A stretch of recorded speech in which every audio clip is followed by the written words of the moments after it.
Okay, so there are two basic body forms, that is polyp and medusa.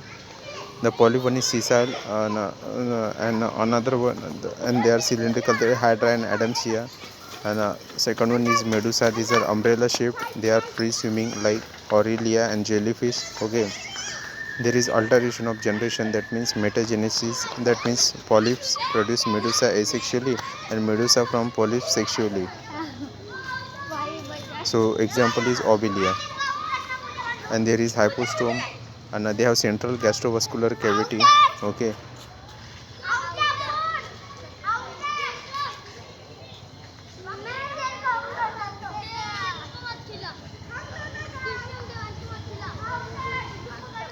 then tenoplana. They are sea walnuts, they are comb jellies, they are exclusively marine. Okay, they have the comb plates. What are comb plates?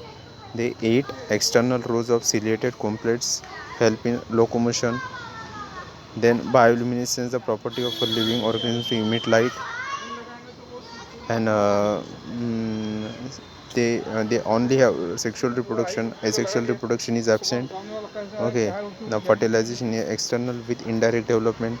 Example pleurobancha and tenoplana. Okay, now the another phylum is platyhelminthes. They are dorsoventral flattened body. These are flatworms. They are mostly endoparasites. Okay, they have hooks and suckers in parasitic forms.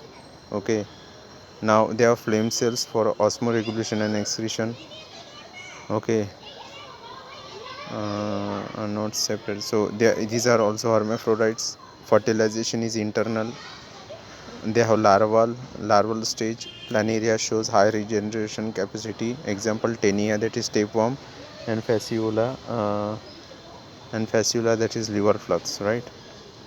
So tapeworm and liver flux you see in the diagram.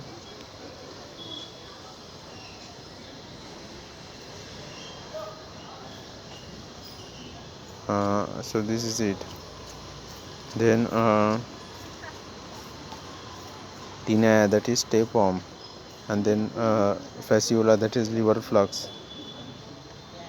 Then phylum Aschelminthes. Aschelminthes, their body is circular in cross section. So these are roundworms. These are like free living aquatic terrestrial parasitic in animals and plants. And then they are pseudocoelomate animals. Alimentary canal is complete with a well developed muscular pharynx. Excretory tubes removes body waste from the body cavity through the excretory pore. Then sexes are separate. These are dioecious. Male and females are distinct, and females are often longer than males. Fertilization is internal. Okay, in platyhelminthes it is also internal. They have larva, and in here Aschelminthes there may be direct or indirect development that can. Okay, now Ascaris, these are roundworms. Wucheria, these are filarial worm. As Encyclostoma, these are hookworms. You see, male have curved tail, and a female have a straight tail, and females are longer. Now Annelida, right? Now Annelida, these are like, this can be terrestrial as well, and they are parasitic as well. Okay, they are segmented, and they possess longitudinal and circular muscles that help in locomotion. Now aquatic annelids like Nereis, they have parapodia. These are the lateral appendages which help them swimming. And then closed circulatory system possessed by Annelida. They have nephridia for excretion. The neural system consists of paired ganglia, that is, they have the paired ganglia connected by lateral nerves to a double ventral nerve cord.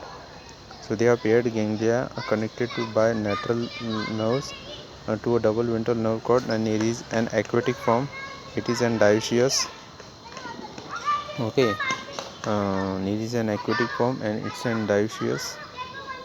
And they also have the parapodia. Now earthworms and leeches, these are monoecious. Reproduction is sexual. Herodinaria, you see blood sucking leech. And earthworm, that is peritima. Okay, Nereis, Peridium, Arthworm, Hirudinary, blood-sucking dish. Now Arthropoda, right? Now Arthropoda, this is the largest phylum of Animalia, includes insects. Over 2/3 of all named species on Earth are arthropods. Okay. Arthropods covered by their body wall covered by chitinous exoskeleton. They have head, thorax, and abdomen. They have jointed appendages and respiratory and respiratory and respiratory respiratory organs are gills, book lungs or tracheal system, right?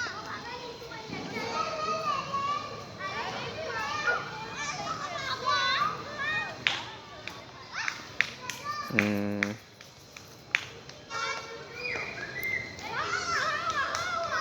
okay. They have gills, book lungs or tracheal systems. The circulatory system is of open time sensory organs like antenna, eyes. This can be compound, simple, and statocyst or balancing organs. Now they have Malpighian tubules for excretion. They are mostly dioecious. They internal fertilization. Then mostly oviparous. Development can be indirect or direct. Okay. Now economically important insects. Arthropods, they are mostly the insects, right? Apis, that is honeybee, bombyx, that is silkworm, lacifer, that is like insect. So apis, honeybee, bombyx, silkworm, lacifer, like insect vectors. These are Anopheles, culex, and aedes. These are mosquitoes. Okay, Anopheles, culex, and aedes. Now gregarious pests, these are locusta, locust, and living fossil, these are limulus, that is king crab. Now phylum mollusca, this is second largest animal after the arthropoda. Okay, these are terrestrial as well, and aquatic as well, and their body covered by calcareous shell, and the body is unsegmented with a distinct like head, muscular foot, and visceral hump.